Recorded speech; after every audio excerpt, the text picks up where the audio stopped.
हज़रत अनस रज़ियल्लाहु अन्हु बयान करते हैं, रसूलुल्लाह सल्लल्लाहु अलैहि वसल्लम ने फरमाया, जब बंदे को उसकी कब्र में रख दिया जाता है और उसके साथी वापस चले जाते हैं तो वो उनके जूतों की आवाज़ सुनता है। उसी असना में दो फरिश्ते उसके पास आते हैं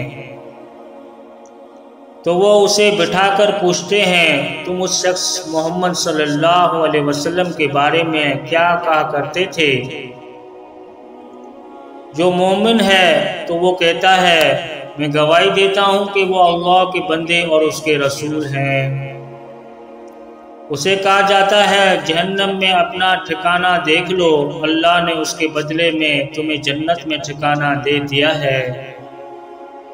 वो इन दोनों को एक साथ देखता है, रहा मुनाफिक व काफिर शख्स, तो उसे भी कहा जाता है, तुम उस शख्स के बारे में क्या कहा करते थे?